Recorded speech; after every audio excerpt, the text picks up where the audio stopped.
Subscribe करें और bell दबाएं ताकि कोई खबर रह न जाए।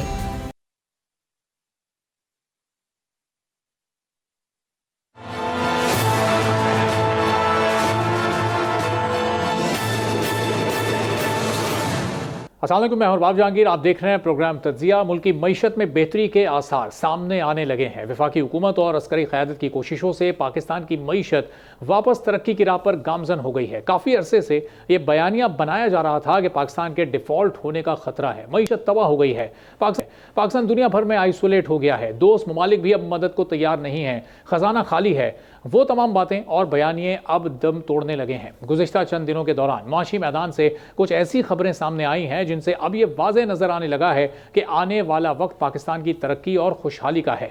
चंद दिन पहले एक खबर सामने आई जिसने मुल्क की मईशत में बेहतरी का बड़ा सबूत दिया कि पाकिस्तान में महंगाई तकरीबन 3 साल बाद सिंगल डिजिट पर आ गई है और माह अगस्त में महंगाई की शरह 9.64% रिकॉर्ड की गई है। यानी अक्टूबर 2021 के बाद पहली बार मुल्क में महंगाई की शरह सिंगल डिजिट में रिकॉर्ड की गई।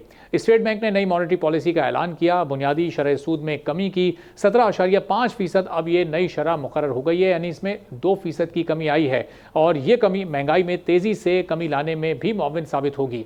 स्टेट बैंक ऑफ पाकिस्तान ने मुल्क की ज़र मुबादला के ज़खायर के नए आदाद शुमार भी जारी किए हैं। स्टेट बैंक के मुताबिक मुल्क की ज़र मुबादला के ज़खायर 6 सितंबर को ख़त्म हुए हफ्ते में $5.6 करोड़ बढ़े हैं। स्टेट बैंक की रिपोर्ट है जिसमें बताया गया है कि इस इजाफे के बाद मुल्क की ज़र मुबादला के ज़खायर 6 सितंबर तक $14.7 अरब रहे। इसके अलावा स्टेट बैंक के ज़खायर $2.9 करोड़ इजाफे से $9.4 अरब, जबकि कमर्शियल बैंक्स के ज़खायर $2.6 करोड़ इजाफे से $5.3 अरब रहे हैं। हुकूमत के मुस्बत माशी इक़दाम की वजह से पाकिस्तान स्टॉक एक्सचेंज भी तेज़ी से नए नए रिकॉर्ड्स बना रही है। पाकिस्तानी रुपया दिन ब दिन बेहतर से बेहतर होता जा रहा है, जिसको आलमी मालियाती इदारे भी पाकिस्तानी मईशत को बेहतर बता रहे हैं। IMF की जानिब से भी पाकिस्तान को प्रोग्राम मिलने का इम्कान अब रोशन हो गया है, क्योंकि IMF बोर्ड मीटिंग 25 सितंबर को होगी जिसमें पाकिस्तान के लिए खुसूसी कर्ज प्रोग्राम की तौसीक किए जाने का इम्कान है। वफाकी वज़ीर ख़जाना मोहम्मद औरंगज़ेब कहते हैं कि IMF के साथ $7 अरब के कर्ज प्रोग्राम के लिए तमाम मामलात खुशअस्लूबी से तय पा गए हैं। पावर सेक्टर के बढ़ते बोझ को अगर इस वक्त मुल्क का सबसे बड़ा मसला कहा जाए तो ये गलत नहीं होगा, लेकिन अब ये बोझ कम और आवाम को सस्ती बिजली का हुसूल मुमकिन होता नजर आ रहा है। आवाम मुल्क की मईशत और ख़जाने पर बढ़ते दबाव को कम करने के लिए independent power producer liberty power ने एक मुस्बत सोच के साथ अहम कदम उठाया है, जिसके बाद महंगी बिजली से परेशान हर तबके में सस्ती बिजली के ख्वाब के पूरे होने की उम्मीद की किरण जाग उठी है। एशिया पाक इन्वेस्टमेंट के चेयरमैन शहरियार चिश्ती ने मुल्क की मईशत को और मजबूत और पावर सेक्टर की मईशत को रीढ़ की हड्डी बनाने के लिए प्लान शेयर कर दिया है। शहरियार चिश्ती ने लिबर्टी पावर से सस्ती बिजली बनाने और अपना मुनाफा कम करने की भी पेशकश की है, जिसको हुकूमत की जानिब से खुशाइन करार दिया जा रहा है। हुकूमत का इस पूरी सूरत पर क्या रद्द-ए-अमल मुलाहिजा कीजिए। अगर ये ऑफर आई है तो खुशाइन है और वो जो कमेटी है उसके अंदर ये इस ऑफर को सबमिट करा सकते हैं, तो इसको वेलकम करते हैं। अगर खुद ये आए हैं सामने, मेरे ख्याल से इनको देख के और भी लोग आएंगे। जी, बहुत खुशाइंद है।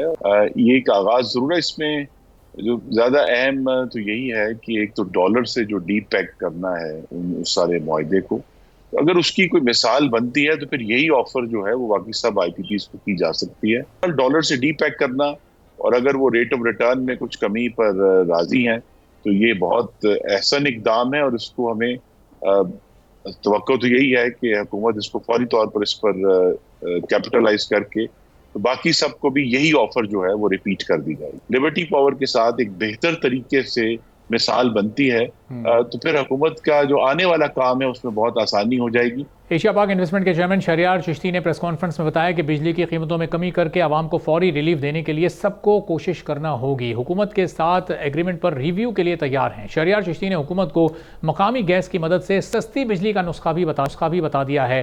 कहा कि गैस के नए ज़खायर दरियाफ्त किए हैं, हुकूमत इजाज़त दे तो मकामी गैस से आवाम को सस्ती बिजली बनाकर दे सकते हैं। उन्होंने क्या कहा, ये भी सुनिएगा।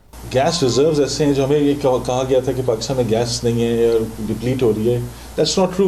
Overall yes might be, but there are specific gas reserve जो हम आइडेंटिफाई कर चुके हैं कि भी आप हमें वो गैस ज़मीन में दसी रह जाएगी, हमें आज दें इसको। गैस है, एक्सप्लॉइट नहीं हो रही। आप उसको एक्सप्लॉइट करें। ये 2050 तक ज़मीन में धंसे रहने के क्या फ़ायदा है? इसको तो आज चाहिए पाकिस्तान को।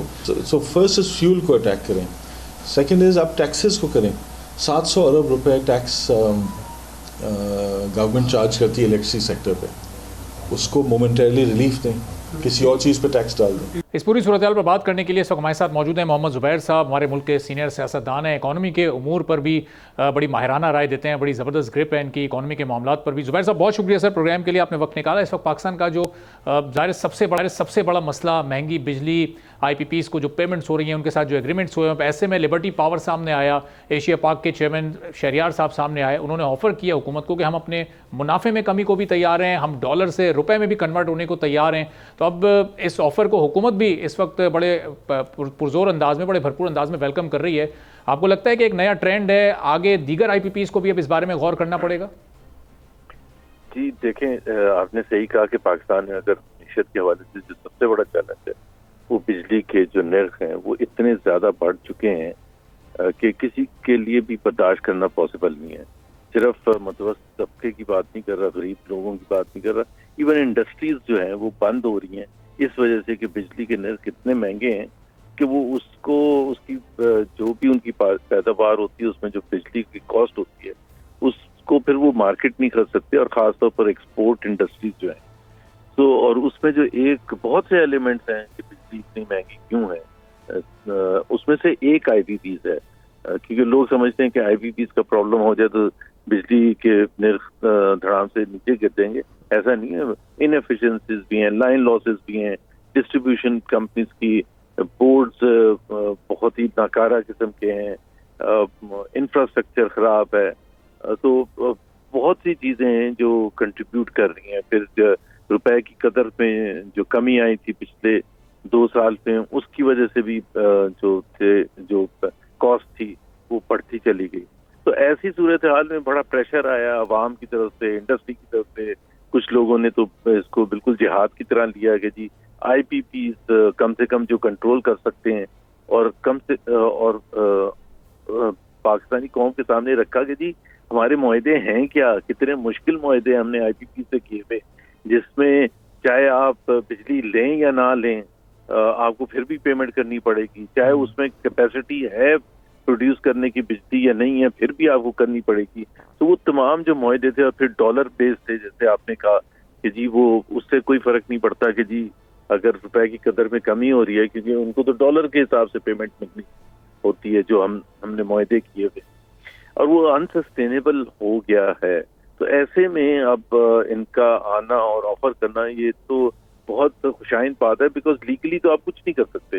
लीगली आप किसी भी IPP वो कहेगा कि भाई हमने गन पॉइंट पर तो नहीं हुकूमत से एग्रीमेंट किया था, एग्रीमेंट हुकूमत ने किया है और हुकूमत को ऑनर करना है। इसी वजह से हुकूमत के लिए भी मुश्किल है कि जी यूनिलैटरली वन साइडेड तो नहीं वो कर सकते कि इसको कैंसिल करते हैं या चेंज करते हैं जब तक दूसरी पार्टी उसको एग्री ना करें। पहले भी पिछले सालों में ये अटेम्प्ट हुआ था, तो ये बहुत खुशाइन बात है कि एटलीस्ट एक कोई सामने आए हैं और उन्होंने कहा है, और हम तो यही एक्सपेक्ट करेंगे कि कुछ और हमारे जो बिजनेसमैन हैं जिनके IPPs हैं वो भी सामने आएंगे, क्योंकि उन्होंने इतना प्रॉफिट कमा लिया ऑलरेडी। मैं ये नहीं कह रहा कि वो उनका हक बनता है, क्योंकि जाहिर सी बात है उनके पास एग्रीमेंट है, बट 40 टाइम्स अगर आपने प्रॉफिट कमा चुके हैं तो काफी होता है प्रॉफिट। उस हवाले से तो साहब ये प्रॉफिट की जो कमी है वो तो एक अपनी जगह पर है कि वो प्रॉफिट कम करने की जो एक ऑफर कर रहे हैं, लेकिन जो एक तजवीज़ वो दे रहे हैं कि गैस के ऐसे ज़खायर दरियाफ्त उन्होंने कर लिए हैं, सिर्फ उन्हें हुकूमत की वो मंजूरी चाहिए कि उस गैस को इस्तेमाल करके सस्ते फ्यूल के तौर पर उसको इस्तेमाल करके जो कॉस्ट है बिजली की वो उसमें भी कमी लाई जा सके। तो अब इस तरह अगर खुद से रिसर्च कर रही हैं IPPs और उनके नज़दीक तरीन भी कोई इस तरह के ज़खायर मौजूद हैं, तो उसके इस्तेमाल की उनको परमिशन भी फिर हुकूमत की तरफ से मिलनी चाहिए, आप समझते हैं? देखिए मिलनी चाहिए। अभी तक तो गैस की जो एक्सप्लोरेशन होती है वो पाकिस्तान में कुछ इदारे हैं जिनकी रिस्पॉन्सिबिलिटी है वो हुकूमत की तहवील में, चाहे वो PPL है, पाकिस्तान पेट्रोलियम लिमिटेड, या OGTCL है, या दूसरे इदारे हैं, या हम किसी फॉरेन कंपनी को कहते हैं कि आप यहाँ के ज़खायर ढूंढने की कोशिश करें और इसको एक्सप्लोर करें। प्राइवेट इस तरह से तो किसी को, लेकिन उनकी तजवीज़ बिल्कुल है, जब आपके पास ऑप्शन ही नहीं है, वो बता रहे हैं कि यहाँ ज़खायर हैं, अगर हमें मौका दिया जाएगा तो हम उस खैर को वहाँ उस पर काम भी कर सकते हैं। अब इस पर तो मेरा ख्याल है हुकूमत को बिल्कुल इमीडिएटली रिस्पॉन्स करना चाहिए। क्यों नहीं करना चाहिए? ये तो नहीं हो सकता कि खुद भी नहीं ढूंढेंगे और किसी और की तजवीज़ पर अमल भी नहीं करेंगे। तो बिल्कुल करना चाहिए। और गैस अगर निकलती है, इस मिकदार में निकलती है और इस किस्म की निकलती है जिससे आप फिर उसको निकाल के और अभी जाहिर है वो 2 दिन की बात तो नहीं हुई कि आज काम शुरू होगा फिर निकलेंगे कुछ सालों में, फिर उसके बाद उस पर जाहिर है बिजली पैदा की जाएगी या जिस लिए भी इस्तेमाल किया जाएगा तो उससे फायदा तो होगा, लेकिन स्टार्ट तो कहीं से करना पड़ेगा। तो ये बहुत अच्छी तजवीज़ है। अगेन मैं तो बहुत एडमायर करूँ। और जुबैर साहब, एक टास्क फोर्स बनी, हुकूमत को बनाए हुए 1 माह से ज़्यादा हो चुका है, अभी तक हमने कोई उसकी रिपोर्ट नहीं देखी, कोई कॉन्क्रीट रिजल्ट उसका निकल कर सामने नहीं आया। खुद जो इस वक्त पावर एनर्जी मिनिस्टर हैं वो उसको हेड कर रहे हैं। तो गवर्नमेंट क्या इस वक्त आपको कहीं कॉम्पिटेंसी की आपको कमी नज़र आ रही है? कोई लैकिंग है ऐसी के मामले को आगे क्यों नहीं बढ़ा पा रही? आईपीपीज़ को वो क्यों रीनेगोशिएट नहीं कर पा रही या कन्विंस क्यों नहीं कर पा रही कि दीगर आईपीपीज़ भी इस तरह की ऑफर्स लेकर सामने आए? देखिए ना, कोई भी चीज होती है जो प्रेशर में आके कमेटियां बनती हैं उसका कोई फायदा नहीं होता। काम तो हुकूमत को खुद से करना चाहिए था ना। ये क्या अवाम को या जमात इस्लामी या किसी पॉलिटिकल पार्टी को बताने की जरूरत थी कि आईपीपीज़ के मुआहदे किस किस्म के हैं, वन साइडेड? अगर हुकूमत ने बात करना शुरू की तो इस वजह से नहीं बात करनी की कि वो महसूस कर रहे थे कि ये कितने मुश्किल मुआहदे हैं। वो इसलिए उन्होंने बात करना शुरू की कि लोगों को ठंडा करना था, पॉलिटिकल पार्टीज को ठंडा करना था, बिजनेसमैन और चैम्बर्स वगैरह से जो शोर होना शुरू हुआ था उसको ठंडा करना था। अदरवाइज उनका कोई इरादा होता तो वो पहले ये तो एक फंडामेंटल चीज है। आप कोई हुकूमत संभालते हैं तो आपको पता होना चाहिए कि कहाँ कहाँ मुश्किलात हैं और काम शुरू करना चाहिए और खुद अवाम को बताना चाहिए कि जी ये मुआहदे हैं, ये बड़े मुश्किल मुआहदे हैं, हम कोशिश करेंगे, हम बातचीत शुरू कर रहे हैं। और इससे एक तो ये है कि ये पुराने मुआहदों को हम ठीक करने की कोशिश करें और दूसरे इससे सबक हासिल करते हैं कि आइंदा इस किस्म के वन साइडेड मुआहदे ना करें। तो वो मेरा नहीं ख्याल है कि जो कमेटी बनती है वो फिर जमात इस्लामी ने आपको पता प्रेशर डाला था, फिर वो जो फॉर्मर मिनिस्टर्स थे केयर टेकर उन्होंने प्रेशर डाला था, फिर उससे पूरे एक माहौल क्रिएट हो गया कि जिसमें हुकूमत पर प्रेशर पड़ा एंड वो कुछ ना कुछ तो रिस्पॉन्ड करना था। फिर प्राइम मिनिस्टर ने ऐलान कर दिया कि कुछ दिनों की बात है, हम कुछ कर सकते। पावर मिनिस्टर ने उसके दूसरे दिन शायद कहा कि जी अभी जल्द तो कोई खुशखबरी नहीं आएगी। तो उससे ही कंफ्यूजन पता चल गई थी कि प्राइम मिनिस्टर क्या सोच रहे थे या पावर मिनिस्टर क्या सोच रहे हैं। So it's a very difficult thing. मेरे नहीं ख्याल है कि ये जल्दबाजी में कोई इस किस्म का कोई खुशखबरी आएगी या कॉम्पिटेंसी का तो बिल्कुल प्रॉब्लम है पाकिस्तान में। मैं तो हमेशा से कहता हूँ कि करप्शन से ज्यादा अगर यहाँ प्रॉब्लम है तो वो कॉम्पिटेंसी का प्रॉब्लम है। करप्शन होती इस वजह से है कि जहाँ कॉम्पिटेंट लोग ना हो। अगर कॉम्पिटेंट लोग होंगे तो वही करप्शन को रोक। और जुबैर साहब, एक और भी इस वक्त ऐसा शोबा है जो कि हमारे मुल्क की मईशत पर भी और पूरे ओवरऑल इस वक्त मुल्क के लिए मसला बना हुआ, वो है प्राइवेटाइजेशन का। कि अभी PIA की उन्हीं है, फिर वो बाकी जो इदारों की एक तवील फहरिस्त है, वहाँ भी आपको लगता है कि कॉम्पिटेंसी ही एक बड़ा इशू है? 7 साल हो गए प्राइवेटाइजेशन की मिनिस्ट्री को अलहदा किए हुए, 7 साल में हम एक भी कोई कामयाब प्राइवेटाइजेशन नहीं कर सके। 3-4 बार PIA की डेडलाइंस आ चुकी हैं। अब अक्टूबर में क्या होने जा रहा है? आपको लग रहा है कि अब ये सब कुछ स्मूथली हो जाएगा? देखिए, जिस लिहाज से जितना बड़ा मसला पाकिस्तान का है कि इस तरह से ये आप सोच लें कि जो पब्लिक सेक्टर एंटरप्राइजेस हैं वो तकरीबन 1 ट्रिलियन का लॉस कर दी। ये हुकूमत की फिगर्स हैं, फाइनेंस मिनिस्टर मोहम्मद औरंगजेब की फिगर है। 1 ट्रिलियन रुपीस का लॉस हो रहा है। अब जिस मुल्क में 2 वक्त की रोटी ना दे सकें, जिस मुल्क में आप तालीम ना दे सकें, सेहत का बंदोबस्त ना कर सकें, साफ पीने के पानी ना दे सके, उसका मतलब यह है कि 1 ट्रिलियन की नोयत कितनी है कि कितना बड़ा प्रेशर होना चाहिए और कितनी इसको। और फिर उसको पिछले अगर आप देखें, वो आपने जिक्र किया पिछले 7 साल का, तो 7 साल में PIA के लॉसेस जो हैं, सिर्फ PIA के 500 बिलियन रुपए बढ़ चुके हैं। अब उसकी किसके ऊपर जिम्मेदारी है? कौन रिस्पॉन्सिबिलिटी लेगा? क्यों प्राइवेटाइजेशन? और फिर सब एग्री भी करते हैं। और मैं आपको ये भी बता दूं अपने अंडरस्टैंडिंग से, जो 1990 में शुरू हुई थी पाकिस्तान का प्राइवेटाइजेशन प्रोग्राम, हमेशा सियासी मुखालफिन जो थे वो भरपूर उसके खिलाफ मुखालफत करते थे कि जी प्राइवेटाइजेशन। पीपल्स पार्टी एक जमाने में बहुत ज्यादा खिलाफ थी, पीटीआई के खिलाफ थी प्राइवेटाइजेशन के, तो एक तो वो उस डर खौफ से भी काफी चीजें रुक जाती थी। अभी जितना अच्छा माहौल है, पीपल्स पार्टी भी मेरा ख्याल है सपोर्टिव है, पीएमएलएन भी है, पीटीआई के अपने मसाइल हैं, वो इस किस्म की शिद्दत से मुखालफत कर ही नहीं रहे हैं। तो अभी ना होना और इतना स्लो होना, और एक थोड़ा बहुत आगे बढ़ा है, वो भी आगे बढ़ा था पीआईए जब केयर टेकर आई थी, फवाद हसन फवाद साहब आए थे प्राइवेटाइजेशन। अदरवाइज अगर आप देखा जाए कि अप्रैल 2022 में जब एजेंडा दिया था, जब पीडीएम की हुकूमत आई थी, शहबाज शरीफ साहब प्राइम मिनिस्टर बने थे, तो उसमें जो इकोनॉमिक एजेंडा था उसमें टॉप 2-3 जो चैलेंजेस थे कि उसको जिसको आपने पुश करना था, उसमें privatisation one of the 3 challenges थे। अब आप 2.5 साल के बाद देखिए कि हम कहाँ खड़े हैं, एक भी निचकारी नहीं हुई। और अभी तो यही नहीं, हर रोज मीटिंग होती है, ये फैसला नहीं होता कि जी निचकारी करनी किसकी है। तो वो जो फवाद हसन फवाद जहाँ छोड़ के गए थे, वो अभी मार्च में जब हुकूमत ने, नई हुकूमत ने दोबारा संभाला है, तो हालांकि जाहिर है 2.25 साल 2.5 साल से उन्हीं की रिस्पॉन्सिबिलिटी है। पीआईए का भी अगर आप देखें, उसमें भी जो इंटरेस्ट शो किया था तो वो इतना मायूस कुन था, उसमें एक भी फॉरेन कंपनी ने इंटरेस्ट नहीं शो किया था।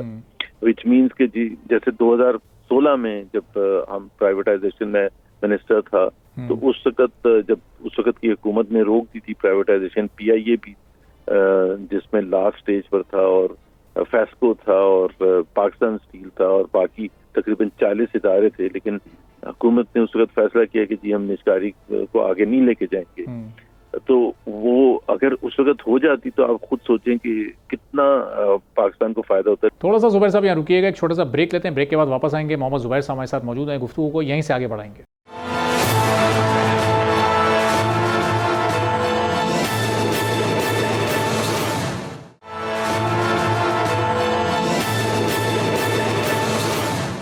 एक बार फिर प्रोग्राम में आपको खुशामदीद कहेंगे। मोहम्मद जुबैर साहब हमारे साथ मौजूद हैं। तो जुबैर साहब, आपके एक एक्स कुलीग हैं दानियाल अजीज साहब, भी वो 3 सितंबर को हमारे साथ मौजूद, खास तौर पर ये कहा था उस वक्त के, या आप जुबैर साहब से पूछिएगा कि 2 दिन बाद ये बिड्स होने वाली थी और क्यों उस वक्त फिर वो नहीं हो सकी। ज़रा ये 10 सेकंड का उनका जुमला भी सुन लीजिएगा कि उन्होंने क्या कहा था, फिर मैं ये सवाल आपके सामने रखता हूँ।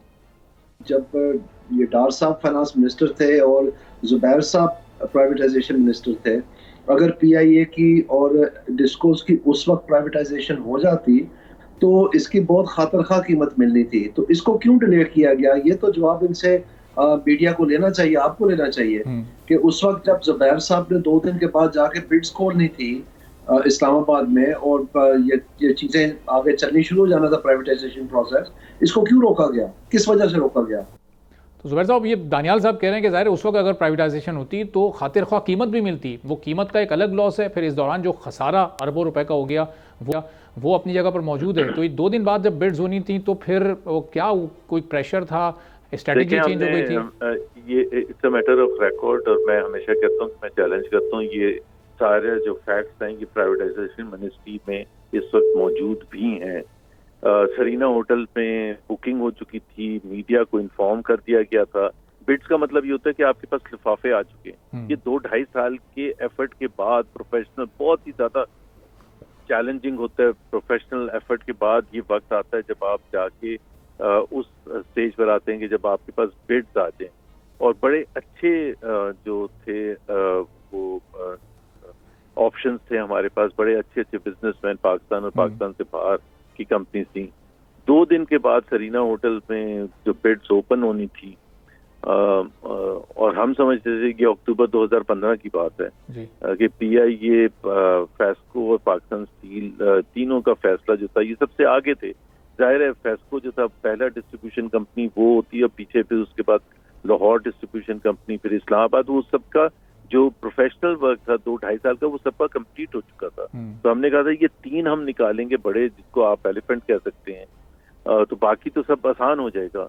और हमारे पास उस वक्त की हुकूमत का टेन्योर था तो तकरीबन 2 साल 2.5 साल रहते थे हुकूमत के खत्म होने में। तो वो अगर उस वक्त हो जाता तो बहुत ही ज्यादा अच्छा होता। इंटरनेशनल इन्वेस्टर्स भी थे उस वक्त, इंटरनेशनल बायर्स भी मौजूद थे। अच्छा। जी।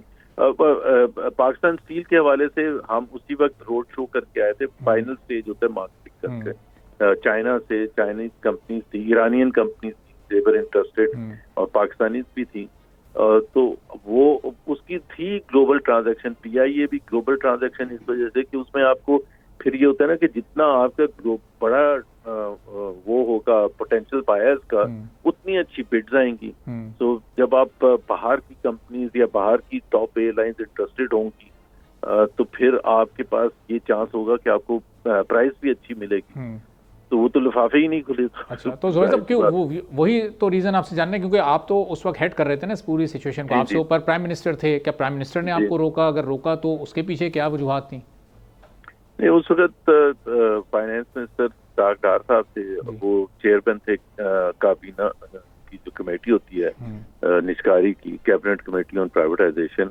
उसमें तमाम इकोनॉमी रिलेटेड फेडरल मिनिस्टर्स होते हैं, स्टेट बैंक गवर्नर होते हैं, SECP के चेयरमैन होते हैं और सेक्रेटरीज होते हैं और फाइनेंशियल एडवाइजर्स होते हैं, क्योंकि हमने millions of dollars financial advisers को पैसे दिए थे, PIA के लिए भी, पाकिस्तान स्टील के लिए भी, फेस्को के लिए भी, और जो पीछे 30 कंपनीज थी उनको भी millions and millions of dollars आपने उनको वो फाइनेंशियल एडवाइजरी सर्विसेज दिए थे, बिकॉज वही रन करते हैं सारा प्रोसेस। और इसमें इंटरनेशनल बड़े ग्लोबल प्लेयर्स होते हैं, इन्वॉल्व होते हैं, चाहे वो बड़े बड़े इन्वेस्टमेंट बैंक हैं, सिटी, मैरिल लिंच और क्रेडिट स्विस, और फिर चार्टर्ड अकाउंटेंसी कंपनीज होती हैं, फिर कम्युनिकेशन स्ट्रेटजिस्ट होते हैं, लॉ फर्म्स होती हैं, टॉप दुनिया की लॉ फर्म्स होती हैं, बिकॉज ये ट्रांजैक्शंस कोई आसान काम तो नहीं होता, ये छोटा काम नहीं होता, बहुत एक टेक्निकल। आप PIA को बेचने जा रहे हैं तो PIA का जब ड्यू डिलिजेंस होगा तो वो टेक्निकल भी होगा, फाइनेंशियल भी होगा, HR के पॉइंट ऑफ व्यू से भी होगा, मार्केटिंग के पॉइंट ऑफ व्यू से भी होगा, उसके एसेट्स की वैल्यूएशन होगी। तो ये बहुत ही कम्बरसम और 2-2.5 साल का प्रोसेस होता है, फिर आप फाइनल स्टेज पर पहुंचते हैं। तो वो जाहिर है वो अफसोसनाक बात है जी। बिल्कुल। तो ज़ोहैर साहब, ये 2-2.5 साल की जो आप लोगों की सबकी मेहनत थी, उसमें इन्वेस्टमेंट भी थी, टाइम की इन्वेस्टमेंट भी, सर्विसेज की भी, पैसों की भी, चंद घंटों पहले फिर ये रिवर्स क्यों हो गया वो सब कुछ जो कि 2-2.5 साल से प्रोग्रेस की सूरत में सबसे बड़ी बात, एक और जो सबसे बड़ी वो होती है कंट्री का जो क्रेडिबिलिटी होती है ना, इमेज होता है, वो बहुत खराब होता है। क्योंकि आपको मैं याद दिलाऊं कि 2006 का जो सबसे फेमस केस है प्राइवेटाइजेशन का, पाकिस्तान स्टील मिल जो अवार्ड हो गया था सारी मेहनत के बाद, और वो जिस कंपनी को अवार्ड हुआ था तो इफ्तिखार चौधरी साहब चीफ जस्टिस थे, आपको पता है, और उन्होंने उसको सो मोतो लेके और उसके ऊपर केस चलाया, और उसको फाइनली, और जिस अंदाज में केस चलाया, डांट डपट के साथ, फॉरेन प्लेयर्स थे और फाइनेंशियल एडवाइजर भी बाहर के टॉप के इन्वेस्टमेंट बैंक थे, और उन्होंने जिस तरह से उसको रिवर्स किया डील को, तो पाकिस्तान का आप समझ मुंह काला हो गया था, और पाकिस्तान के लिए ये ability to go back with the position की, वो सिर्फ वो स्टील मिल का इशू नहीं होता, सिर्फ प्राइवेटाइजेशन का इशू नहीं होता, कंट्री के इमेज का, कंट्री की क्रेडिबिलिटी का। क्योंकि जब मैं प्राइवेटाइजेशन मिनिस्टर बना था 2013 के आखिर में, सितंबर में, तो उस वक्त सबसे पहले तो मुझे वो उनके साथ जो हमारे जिन्होंने मेन रोल प्ले करना है फाइनेंशियल एडवाइजर, तो न्यूयॉर्क या लंदन जाके वो हाथ जोड़ के उनके सामने कहते थे, वो कहते भाई आप एंड में आके पीछे हट जाते हैं, और हमें तो गालियां पड़नी शुरू हो जाती हैं। ज़ुबैर साहब, प्राइम मिनिस्टर नवाज शरीफ साहब ने इसहाक डार साहब को या आपको ऑर्डर किए होंगे ना कि नहीं अब इससे पीछे हट जाना है, सारे इंतजाम हो चुके हैं, इसके बावजूद नहीं करना, तो आखिर वो वजह क्या थी जो 2.5 साल की मेहनत पर हावी आ गई या भारी पड़ गई? अब ये तो जाहिर सी बात है, उस वक्त हुकूमत का फैसला था, और उसमें मैंने कहा ना काबीना कमेटी थी, जो मैंने तो उस वक्त यही प्लीड किया था कि इसको अगर हम अभी इस वक्त रिवर्स करेंगे तो ये बहुत बड़ा नुकसान होगा कंट्री का। फिर उसके बाद दोबारा प्राइम मिनिस्टर का फैसला था कि ये नहीं करना, या कैबिनेट मेंबर्स को कन्विंस भी किया गया कि हाँ देखें ये वजूहात हैं, इन वजूहात की बिना पर हम नहीं कर रहे, ये हमारी मजबूरी है या ये हमारी लिमिटेशंस हैं, कोई रीजन तो कैबिनेट के सामने सबसे बड़ा रीजन पता क्या होता है? सबसे बड़ा रीजन मैंने आपको कहा कि प्राइवेटाइजेशन इज क्या, आपने एक इदारे को बेचना होता है, इट इज जस्ट लाइक किसी इदारे को भी आपने अपने घर को बेचना है, अपनी कार को बेचना है, तो वो क्यों आसान होता है और ये क्यों मुश्किल होता है? वो इसलिए आसान होता है कि उसमें कोई पॉलिटिकल ऑपोजिशन नहीं होती, उसमें लेबर का नहीं ताल्लुक होता, स्टाफ का नहीं ताल्लुक होता। इसमें जो सबसे बड़ा मसला होता है वो ये होता है कि जी हजारों जो PIA के मुलाजमीन है, क्योंकि जो पोटेंशियल बायर है वो कहता है कि मुझे 15,000 नहीं चाहिए एम्प्लॉयज, मुझे तो 5,000 चाहिए, आप 10,000 फारिग करें। सबसे बड़ा चैलेंज ये होता है तो उसको कैसे आपने बैलेंस आउट करना है, कैसे नेगोशिएट करना है और ये सारी चीजें करनी, तो ये और इसकी वजह से बनता है पॉलिटिकल मसला कि जिस तरह फैस्को था, फैसलाबाद इलेक्ट्रिक सप्लाई कॉर्पोरेशन, उसमें जाहिर है जो पोटेंशियल बायर्स थे उन्होंने कहा था कि हम हमारे लिए जो सबसे बड़ा, मेरे लिए जो चैलेंज था कि हमने पोटेंशियल बायर्स को कन्विंस करना है कि अभी आप इनको ना निकालें, आप इनको 1.5 साल या 2 साल का पीरियड दें, उसमें आपको इनको वो चैलेंजेस दें, और अगर ये उस पर नहीं उतरते तो फिर आपका राइट होगा कि इनको फारिग करें, और वो भी गोल्डन हैंडशेक के थ्रू। अब ये भी मुश्किल मरहला जो था, जितना PIA का भी था, उसमें जो PIA का स्टाफ था वो स्ट्राइक पर चला गया, जहाज रुक गए, कोई एथेंस में खड़ा था, कोई न्यूयॉर्क में खड़ा था, पेन डाउन स्ट्राइक हो गई, उसको वो सबसे मुश्किल मरहला होता है। अच्छा, हम उसको भी वापस लेके आ गए थे कि अच्छा, उनको तो ये वाला प्रेशर था जो प्राइम मिनिस्टर नहीं उस वक्त ले सके, उसको बर्दाश्त नहीं कर सके, या फिर कोई तो और जब एक तो हमारे यहाँ इमरान खान, अब मैं उस वक्त की ये थिंकिंग थी कि इमरान खान रोडों पर निकला हुआ है, लेकिन उस वक्त ऑपोजिशन के नंबर्स इतने नहीं थे कि वो कोई असेंबली में आपके लिए थ्रेट होते या कोई और नंबर गेम के जरिए वो आपकी हुकूमत को कोई हिला पाते। आपके पास भरपूर उस वक्त अक्सरियत थी। नहीं, हमारे पास भरपूर अक्सरियत थी, वो इशू नहीं था, लेकिन वो होता है ना कि जी पॉलिटिकली बहुत चार्ज अप माहौल है, अभी आप एक और फ्रंट खोल रहे हैं, जैसे आजकल माहौल है पॉलिटिकल बहुत चार्ज अप है। अब अगर कोई हुकूमत की मीटिंग हो रही होगी, वो कहेंगे कि जी फाइनल डिसीजन है, तो कोई ना कोई अगर ये कहेगा कि यार पहले कम फ्रंट खुले हुए हैं, एक और आप फ्रंट खोल लें, जो आपके साथ भी हैं, सपोर्टर भी है, लेबर को जब पता चलेगा कि ये किसी और को बेच रहे हैं, वो फाइनल स्टेज आ गया, तो वो कहेगा यार वो तो हुकूमत के खिलाफ। जुबैर साहब, अगर उस वक्त की हुकूमत का आज की हुकूमत से मवाजना करें, नंबर गेम के हिसाब से वो तगड़ी हुकूमत, उस वक्त इकोनॉमी की सूरत हाल भी बेहतर, PIA का खसारा भी कम, आज तो हालात ज़्यादा मुश्किल हैं, इसके बावजूद एक डेडलाइन हुकूमत ने दे दी है। जब उस वक्त वो सब नहीं हो सका तो आज वो सब कैसे होगा, जबकि उस वक्त मियाँ नवाज शरीफ साहब का विजन था, आज तो विजन भी शहबाज शरीफ साहब का। मियाँ नवाज शरीफ जो थे वो सबसे ज्यादा संजीदा थे प्राइवेटाइजेशन के हवाले से, ये मैं बिल्कुल आपको बता दूं, एतराफ करूं, वो बिलीव करते थे, स्ट्रांगली बिलीव करते हैं, मेरा ख्याल है आज भी बिलीव करते होंगे कि जी जो कमर्शियल ऑर्गेनाइजेशंस हैं, जो वो कहते थे, जो हमारी कमिटमेंट थी, जो कमर्शियल ऑर्गेनाइजेशंस हैं वो हुकूमत का काम नहीं है चलाना। हुकूमत भाई हुकूमत कैसे चला सकती है?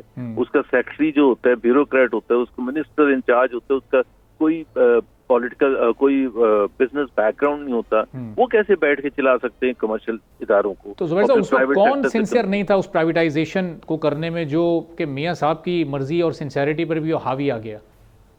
हाँ, मैं यही कह रहा था, शहबाज शरीफ साहब जो हैं वो तो मेरा नहीं ख्याल है कोई इतना स्ट्रॉन्गली उसका बिलीफ है कि जिन्हें कितना मुल्क, और उसको वो तो 2-2.5 साल से देखें उनकी परफॉर्मेंस जो अभी वो बैठे हुए हैं, उसी से अंदाजा हो जाता है कि जी वो उस तरह से पुश नहीं करना चाहते, जिस तरह से जो आपको रिस्क लेने के लिए, देखें ना हुकूमत में जब आप आते हैं तो सबसे इम्पोर्टेंट चीज होती है आप बड़े फैसले करते हैं, और बड़े फैसले वो होते हैं जो अनपॉपुलर हो सकते हैं, लेकिन हुकूमत का काम होता है जाके अवाम को कन्विंस करना कि ये पाकिस्तान के लिए और पाकिस्तान के 25 करोड़ अवाम के लिए कितने इम्पोर्टेंट है। वो जो 1 ट्रिलियन रुपीज जो लॉस में जा रहे हैं वो हुकूमत की जेब से जा रहे हैं ना, वो अगर अच्छा जुबैर साहब, सवाल को मैं ऐसे रिफ्रेश कर लेता हूँ कि उस वक्त पे मियाँ नवाज शरीफ साहब को किसने कन्विंस किया कि आप ये PIA और दीगर इदारे प्राइवेटाइज ना करें, इस वक्त आप रुक जाएं? तो मियाँ साहब ने किसकी सजेशन या कन्विंस करने पे अपना वो डिसीजन वापस लिया?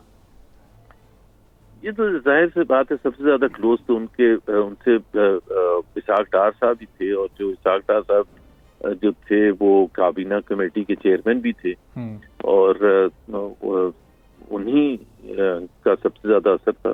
तो डार साहब की सजेशन थी कि PIA को उस वक्त प्राइवेटाइज ना किया जाए, लेकिन उन्होंने वो उस वक्त भी जो एक पार्लियामेंट्री कमेटी बनी हुई थी PIA के निचकारी के सिलसिले में, क्योंकि जब हम एंड में आए थे तो ऑपोजिशन ने बहुत शोर मचाया था, और ऑपोजिशन में पीपल्स पार्टी भी थी, उस वक्त PTI तो थी, शेख रशीद वगैरह भी थे, और भी शायद जमात इस्लामी वगैरह भी थी। तो एक पार्लियामेंट्री कमेटी बनी थी जिसमें हमारा काम था कि हम उनको जाके कन्विंस कर सके। तो उसकी 10-12 मीटिंग हो चुकी थी, और हम समझ रहे थे कि हम अब एंड में आ गए और उसमें उनको कन्विंस कर लिया है।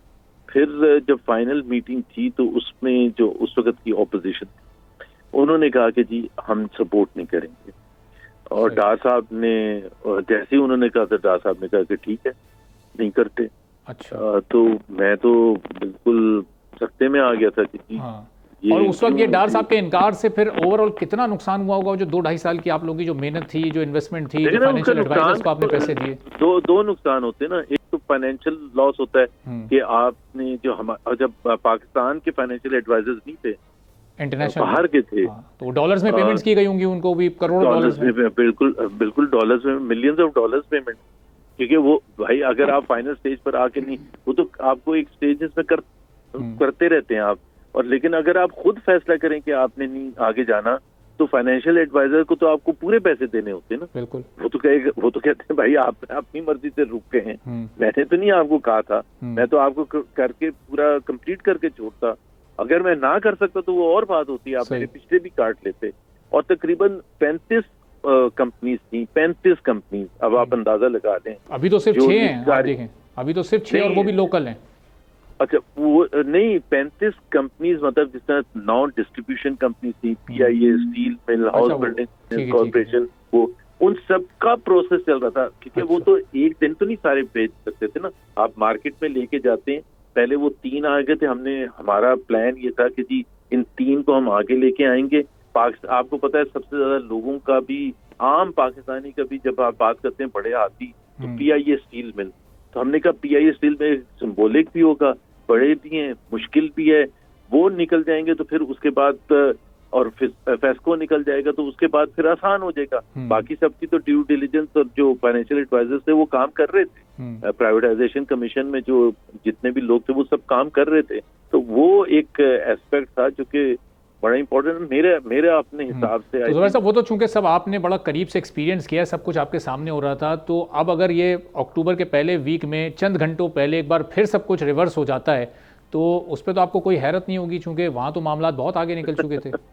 नहीं, हैरत तो फिर भी होगी कि हैरत से ज्यादा अफसोस होगा कि जी अब हम यहाँ तक आके फिर ये नहीं कर रहे। लेकिन पाकिस्तान का एक बहुत बड़ा मसला स्टेट इंस्टीट्यूशंस की जो सिचुएशन है, अगर हम दूसरे ममालिक को देखें, उन्होंने कितना, और मैं वैसे आपके नाज़रीन के लिए बता दूं, देखें ये जब प्राइवेटाइजेशन का जो अमल शुरू हुआ था वो बरतानिया में सबसे पहले शुरू हुआ था जब मार्garet थैचर थी प्राइम मिनिस्टर। और उस वक्त इंग्लैंड में आग लग गई थी शहरों में, क्योंकि लेबर उसी तरह से रिएक्ट कर रही थी, ऑपोजिशन पार्टीज रिएक्ट कर रही थी निजकारी के खिलाफ। लेकिन वो she went ahead and she became to be known as the iron lady, कि उसने कहा मैं इस पर कोई समझौता करूं, मेरी हुकूमत चली। क्योंकि जो मुझे पता है कि ये यूके के लिए क्या चीज सही है इन द लॉन्ग रन।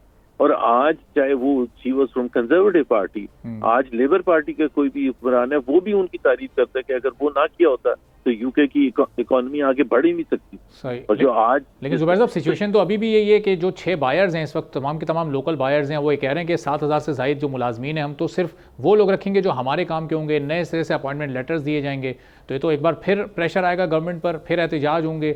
और चूँकि अभी तक कोई एक कामयाब प्राइवेटाइजेशन नहीं हो सकी है, तो फिर कहीं इस ये बोझ तले हुकूमत फिर इसको वापस ना ले ले फैसले को, प्रेशर में आकर।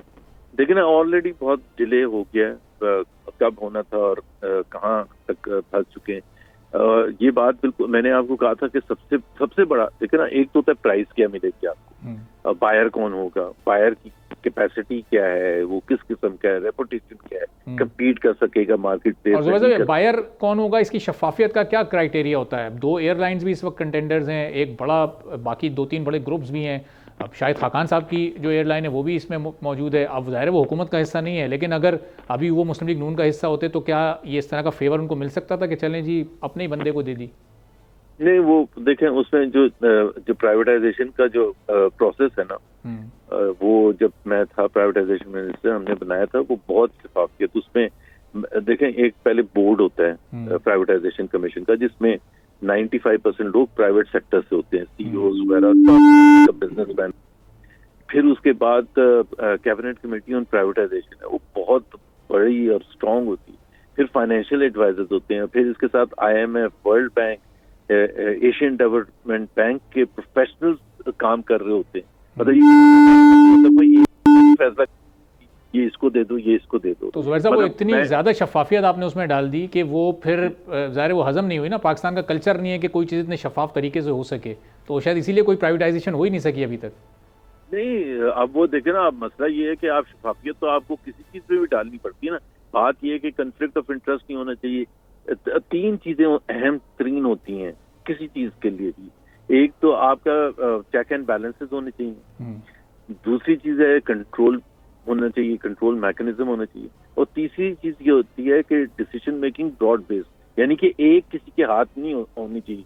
कि ये नहीं कि प्राइवेटाइजेशन मिनिस्टर ने फैसला किया, प्राइवेटाइजेशन मिनिस्टर तो इस आज जो हमने बनाया था उसके बाद चपड़ासी नहीं रख सकता। आप बड़े इदारा बेचने के तो भूल जाए, उसके पास तो कोई, उसके पास कहीं भी एक ये अमल दखल नहीं। हाँ, वो अपनी कन्विंस, जैसे बाकी मेंबर्स आर्गुमेंट्स देके कन्विंस कर सकते हैं, वो भी कर सकता है कि जी ये क्यों होना चाहिए, क्यों नहीं होना चाहिए, प्राइसिंग क्या हुई है, तो वो उसमें शफाफियत तो है एटलीस्ट थी। अब मुझे नहीं पता कि उसको जब आप इम्प्लीमेंट करने जाएंगे तो हाँ, क्या यही सवाल मैं ज़ुबैर साहब से पूछा कि जो शफाफियत का मेयार या क्राइटेरिया आप सेट करके गए थे वो बाद में उस फॉलो हुआ या अभी उसमें कोई फर्क आ चुका है?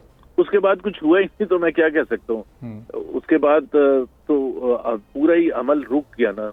होता ही है ना, क्योंकि आप जो काम करने वाले होते हैं, कंसल्टेंट्स होते हैं, वो छोड़ के चले जाते हैं, वो प्राइवेट सेक्टर से आए हुए, और दूसरे जो फाइनेंशियल एडवाइजर्स होते हैं वो कहते हैं कि यार हर दफा आप कहते हैं कि जी हम वहां तक जाएंगे। देखिए, उनकी रेपुटेशन होती है। कोई भी ऑर्गेनाइजेशन है, आप ले लें कि सिटी बैंक है फॉर एग्जांपल, वो प्राइवेटाइजेशन के अमल में दुनिया भर में इन्वॉल्व है, मैक्सिको में भी, अर्जेंटीना में भी। वो जब आके अपने प्रोफाइल पेश करते हैं, हम कहते हैं हम आपको क्यों सिलेक्ट करें, तो वो बताते हैं कि वो किस किस अमल में शामिल है, इंडिया में, इंडोनेशिया में, इजिप्ट में, अर्जेंटीना में, मैक्सिको में, वो बताते हैं ना अपनी प्रोफाइल। तो जब वो पाकिस्तान का बताएंगे तो पाकिस्तान का तो फेलियर बताएंगे। अब वो कहानी सुनानी शुरू करेंगे, जी हमने तो बड़ी ट्राई की। उनको तो सक्सेस स्टोरीज बतानी पड़ती है ना, तो फिर वो इसलिए रिलक्टेंट होते हैं कि वो इन्वॉल्व ना हो। तो कहते हैं कि हमारे पास तो सक्सेस स्टोरी है ही नहीं, हम हर दफा आते हैं। अब इतना बड़ा इंस्टीट्यूशन का सिर्फ मकसद पैसे कमाना तो नहीं होता, वो तो पैसे तो उनको मिल जाते हैं, पैसे कमा भी लेते हैं, लेकिन असल चीज ये होती है कि उन्होंने कोई सक्सेस स्टोरी है कि जी उन्होंने देखें पाकिस्तान स्टील को प्राइवेटाइज किया था, तो अगर इजिप्ट में कोई स्टील मिल प्राइवेटाइजेशन के लिए आएगी तो वो बिड करेंगे, वो उसमें इन्वॉल्व होंगे, प्रपोज करेंगे कि जी हमारे पास इस किस्म का एक्सपीरियंस है। ठीक है। अगर वो पाकिस्तान की सक्सेस नहीं होगी तो वो तो कुछ भी नहीं शो कर सकते। बिल्कुल सही है। चलिए, अब ज़ुबैर साहब, जब ये प्राइवेटाइजेशन के दिन बिल्कुल करीब आ जाएंगे और ये अमल हो रहा होगा तो उस दौरान फिर आपको दोबारा हम ज़हमत देंगे और फिर इस पर मज़ीद गुफ्तगू करेंगे। बहुत बहुत शुक्रिया। मोहम्मद ज़ुबैर साहब, सीनियर और साबिक वज़ीर, हमारे साथ मौजूद थे। इसी के साथ नाज़रीन, आज के प्रोग्राम से इजाज़त दीजिए। अल्लाह हाफ़िज़।